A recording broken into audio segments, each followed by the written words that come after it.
Can a sexless marriage survive? That's our topic today. And if you have yet to subscribe to our channel, please do. And there's also a box there for questions. Fill it out. We'll get to you as soon as possible. Can a sexless marriage survive? Now, there are a lot of variables here. You know, there's a difference in a sexless marriage that's because of a physical operation, medical condition. And then there's the sexless marriage that's willful, by intimacy anorexia, withholding sex. They can have sex. There's a sexless marriage based on sexual addiction. They're getting their needs met by themselves and they're acting out with others maybe. There's sexless marriages based on hormone or thyroid conditions that could be treated, but maybe the person doesn't want to get treated. So there's a real willfulness factor that comes in as to whether a marriage will survive or not.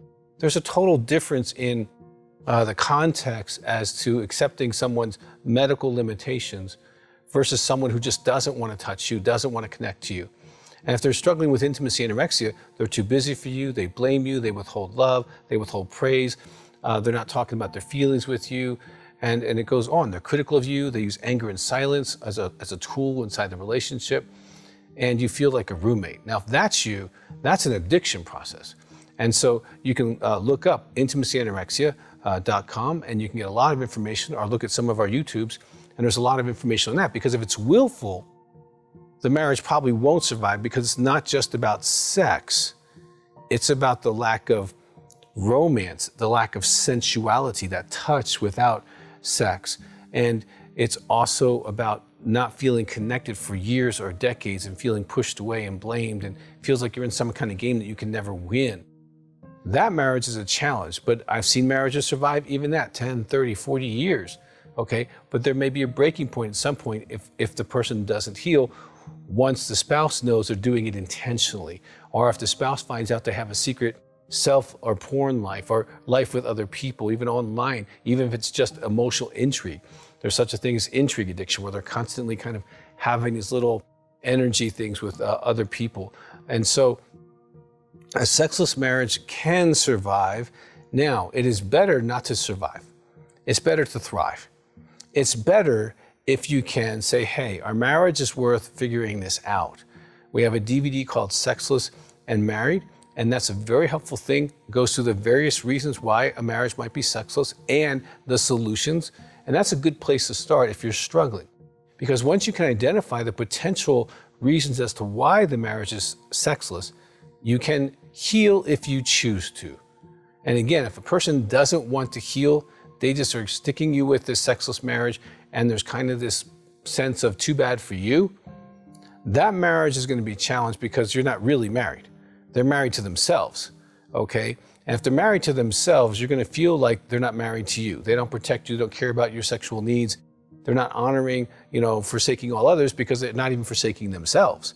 They're not honoring love, honor, and cherish like they said they would. And so you're feeling like you got duped. You're feeling hurt, angry, and frustrated if you are the spouse. Now, if you are both willing to do some work and do recovery, there's counseling. You can call the number on your screen. We deal with this all the time. Okay, it's a very big issue for marriages who hit this kind of place of sexlessness for various reasons. However, if you both want to work on the solution, you can. Now, if they're intimacy anorexic, they'll need to do that work. And if you're married alone, there's some work for you to do as well. However, if someone doesn't want to find out what the problem is, doesn't want to find out what a solution is, and doesn't want to do the work because they feel like, hey, I haven't had sex with you 5 or 10, 20 years, you're staying no matter what, you might want to watch the DVD Unstuck or Why Do I Stay? Because that might help you understand that you're staying for other reasons other than the sexlessness in your marriage. And discovering that can help you to move to a different place if you want to. Now, if they're totally not willing, then again, it comes down to the personality of the spouse. Some spouses can live without sex. Some give it a significant meaning. Some give it no meaning at all. Some have a decent marriage outside of not having sex. Some have a horrible marriage outside of not having sex. And so the disposition of the spouse, usually the first 10 years they try. The second a decade or so, they're trying to adapt, either in good ways or bad ways. They might gain weight, get depressed, become an athlete, or join the PTA or a church or something, get really, really busy because they have to deal with the pain. But in that third to fourth decade, you can really hit a wall. So you want to be careful that your own personal resources are not being spent to the point where it's impacting your health, it's impacting your relationship, it's impacting your ability to live a long quality of life. So there are lots of decisions to make along the path here. So those decisions will dictate whether your marriage can survive or not, okay? And it really is going to be up to both of you.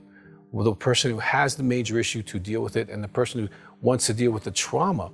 Because our research shows incredible things, that when you're neglected inside of a marriage, like with intimacy anorexia, it is exactly the same symptom cluster as those who've experienced infidelity or sexual addiction. We did a study of 144 women, and their statistics showed usually within 1 or 2% in PTSD, in depression, in self-esteem, in sexual self-esteem, in the way they deal with food and weight gain. All of these are direct results of being neglected.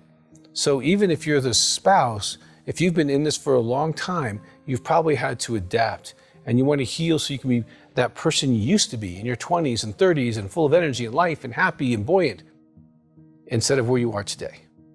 So your marriage is up to both of you. Now, it's up to you right now to take a next step. Either get the video, get information, get counseling, get in a group if you need to be, and start healing what can be healed.